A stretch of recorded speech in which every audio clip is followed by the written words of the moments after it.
In the village of Duma, there was a woman named Kafi. She was as poor as the dusty ground beneath her feet. Her clothes were like old rags, full of holes and tears, barely covering her body. Her home was more of a shell than a shelter. The roof leaked whenever the sky cried, and the cold wind blew through the torn windows as if mocking her. Kafi had no bed. She slept on the hard, bare floor, curling up like a hungry cat to keep warm. Every night, she prayed for a better life, but the mornings always greeted her with the same struggle. She tried everything to survive. She fetched water for people, washed their clothes, and even worked on their farms. But no matter how hard she worked, her hands always came back empty. It was as if the world had turned its back on her. Her age mates, the women she grew up with, were all married, living comfortably with their families. They wore fine clothes, their children laughing and playing around them. But Kafi had no husband, no child, no one to call her own. The villagers whispered behind her back. "She's cursed," they said. "Born with bad luck." Even the men kept their distance, fearing her misfortune would rub off on them. Kafi's life was a tale of sorrow. She walked through the village like a shadow, unnoticed, unloved, and unwanted. Yet despite everything, she carried on, hoping that one day the sun would shine brighter on her life. But that day had not come. Not yet. One hot afternoon, Kafi carried her bundle of tattered clothes to the river. The sun beat down fiercely, and the river sparkled like a pot of melted silver. She knelt by the water, scrubbing her rags with hands as rough as the village roads. The sound of the rushing water was the only comfort she had.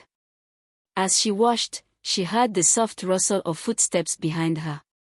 She turned quickly, her heart skipping like a frightened bird.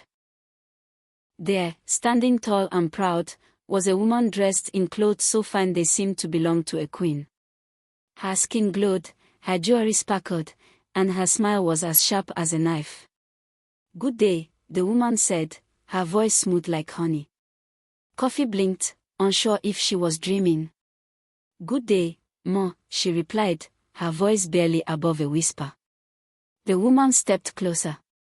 "My name is Mira. I've been watching you, Kafi.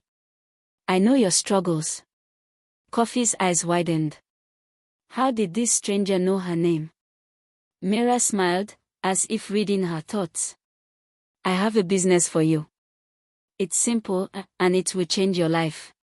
Kafi stared, her mind spinning. "What kind of business?" Mira reached into her bag and pulled out a bundle of crisp notes. "You will collect used panties from the villagers. Bring as many as you can.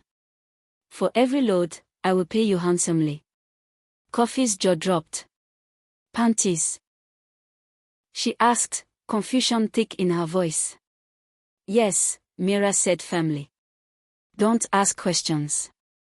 Just do as I say, and you'll never be poor again." With that, she handed Kafi the money and turned to leave. "Remember," she said, "I'll be waiting." Kafi sat by the river, clutching the money. Her mind was clouded with questions. What kind of business was this? Why panties? She didn't understand. But the weight of the money in her hand was real. For the first time in her life, hope stirred in her chest. She packed her clothes and headed home, her heart beating like a talking drum. What would she do next? The next morning, Kafi woke up with a plan. She knew the villagers might grow suspicious if she asked for only panties, so she decided to make her trade seem ordinary. With the money Mira had given her, she went to the market and bought colorful buckets and bowls, big and small, each one shining under the morning sun. When she returned to the village, she knocked on the first door. An old woman opened it, her eyes narrowing at Kafi. "Good morning, Mama," Kafi greeted, holding up a bright blue bucket. "I'm exchanging this for any old clothes, shoes, or even panties you don't need." The old woman grunted. "Old clothes. Shoes. Panties." She shook her head. What kind of business is that? It's for a new venture, Kafi said, her voice steady. If you have anything you're not using, I'll trade you for this fine bucket. The old woman's eyes lit up at the sight of the bucket. Without hesitation, she went inside and returned with a pile of old clothes and shoes, topped with a few worn-out panties. Kafi smiled. Thank you, Mama. Here's your bucket. At each house, it was the same. The villagers eagerly handed over their useless items for Kafi's shiny bowls and buckets. By the end of the day, her sack was full, bulging with clothes, shoes, and most importantly, panties. That night, Kafi sat in her hut, sorting through her collection. She carefully separated the panties and placed them in a special sack. The other clothes and shoes she took outside and burned in a hidden spot near the river. The flames crackled, eating up the evidence while Kafi watched, her face glowing in the firelight. The next day, she delivered the sack of panties to Mira by the river. You've done well, Mira said, her voice smooth as silk. She handed Kafi a thick bundle of money. Kafi's heart soared as she clutched the payment. Thank you, she whispered, feeling hope rise in her chest. Mira smiled, her eyes sharp. Keep working, Kafi. Your life is about to change. And so, Kafi's trade continued, each day bringing her closer to a life she never thought possible. She soon opened a small kiosk in the heart of the village, selling soaps, biscuits, and sachet drinks. Children gathered around her stand, singing and playing. Women came to buy from her, chatting and laughing. The same villagers who once mocked her now praised her. Hard work pays, they said. See how Kafi turned her life around. They had no idea where her wealth came from. As Kafi's business grew, she opened a provision store. Then a tailoring shop.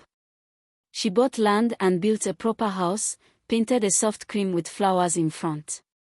People started calling her Madam Kafi. She dressed in fine lace, wore gold bangles, and carried designer bags. The village men began to notice her. Even the married ones. But Kafi had no time for love. She was busy growing her empire.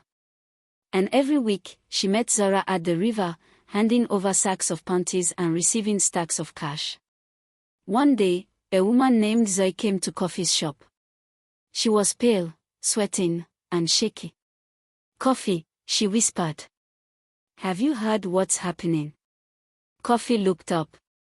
What? Women are falling sick. Some can't speak. Others walk around like mad people, naked in the streets. And their husbands are taking them to churches and herbalists, nothing is working. Kafi's eyes narrowed. What does that have to do with me? Zoe leaned closer. All of them, they gave you their old panties. Kafi froze. She laughed nervously.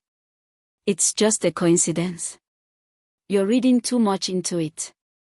But deep inside, her heart thudded.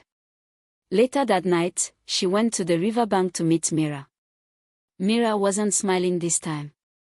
You've done well, she said, collecting the sack. But people are saying things, Kafi whispered. Mira's eyes flashed. Ignore them. Their ignorance is not your burden. Do you want to go back to suffering? Kafi shook her head quickly. Good, Mira said. Then keep quiet. Keep walking. Kafi nodded and turned to go. But the wind felt colder that night, and the river whispered something she couldn't understand. From that day on, Kafi started having nightmares. She saw the women she collected from, pale, weeping, blood trickling from their eyes. She'd wake up screaming, sweat soaking her bed. One night, she dreamed of Zoe. The woman stood in her shop, screaming, "Give it back. Give it back," before collapsing. In the morning, Kafi heard Zoe had died. No one knew how. The village was growing restless. A pastor came from the city, warning people about a strange curse in the land. He called for fasting and prayers. Then one day, Kafi found her kiosk burned to ashes. A note was pinned to the tree nearby, which she packed her things and fled to the city. But no matter how far she ran, she couldn't escape the screams in her dreams. And she never saw Mira again. Moral of the story: not all wealth comes from good hands. When something seems too easy, question it. Desperation can lead you into the arms of destruction. Be content. Be prayerful. And above all, never trade your peace for riches. Don't watch alone. Share this with someone who needs to hear this message. Like this video if you believe in karma and justice. Subscribe to our channel and turn on notifications for more deep enchanting African stories like this. Drop a comment. What lesson did you learn from Kafi's story? We would love to hear from you. Until next time, bye.